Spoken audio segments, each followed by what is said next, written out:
Toxic environment ज़रूरी नहीं है सभी ऐसे हों, लेकिन कहीं जगह पर जो बच्चे होते हैं वो टॉक्सिक इन्वायरमेंट को फेस कर रहे होते हैं। हर किसी के घर में अलग अलग सिचुएशन होती है, तो हम ज़्यादा बात ना करते हुए मेन मुद्दे पे आते हैं कि टॉक्सिक जो इन्वायरमेंट है उसको कैसे इग्नोर किया जाए।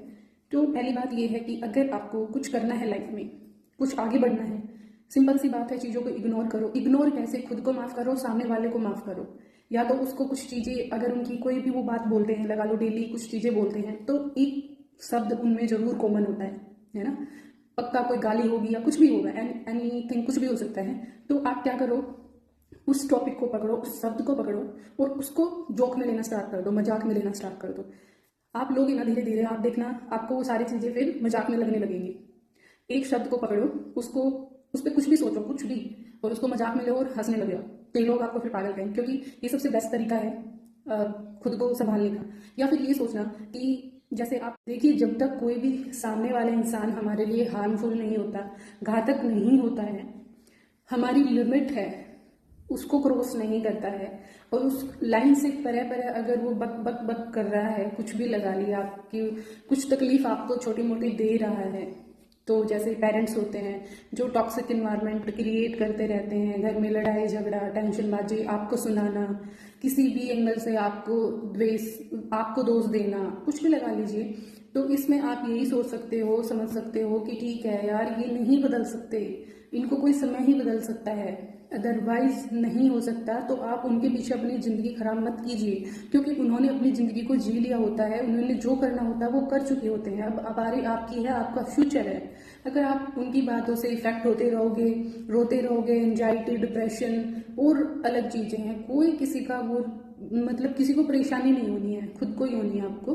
तो इस चीज़ को इग्नोर करो और ये समझ लो ये भी इंसान है, मैं भी इंसान हूँ, आपकी भी कुछ बुरी आदतें होंगी, उनको रियलाइज करो कि जैसे मैं उनको नहीं छोड़ सकता, सामने वाले भी इस चीज़ को नहीं छोड़ सकते हैं। तो आप इस तरह से एडजस्ट कर सकते हो, आराम से रह सकते हो। परफेक्ट कोई नहीं होता इस दुनिया में, ना हम परफेक्ट है, ना सामने वाला परफेक्ट है।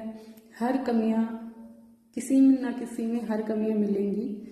तो आप इग्नोर कर सकते हो सामने वाले को, आप सामने वाले को नहीं बदल सकते, आप खुद को बदल सकते हो, अपना रास्ता बदल सकते हो, किसी भी कुछ भी चीज़ें आप सोच के आगे बढ़ सकते हो। अगर आपको उसी दलदल में धंसे रहना है तो वो आपकी इच्छा है, अगर धंसे भी रहे तो आप बस ऐसे ही, एक दिन आपको मेंटल हॉस्पिटल में जाना पड़ेगा, बस इतना ही है। किसी को कुछ फर्क नहीं पड़ेगा, किसी को भी, ठीक है। जो आप, जिनकी बातों को आप इतना फील कर रहे हो, आप फील ले रहे हो कि वो, इसने तो घर में टॉक्सिक इन्वायरमेंट कर दिया है, वो भी, उसको भी कोई इफेक्ट नहीं पड़ेगा, क्योंकि उसको इफेक्ट पड़ता तो पहले बात वो बोलता ही नहीं, या बोलते भी नहीं कि जैसा इन्वायरमेंट हम दे रहे हैं। जैसे अगर पेरेंट्स हैं, तो जो पेरेंट्स ही अपने बच्चों का अच्छा नहीं सोच रहे हैं, तो और वही कौन सोचेगा? अगर और रही बात,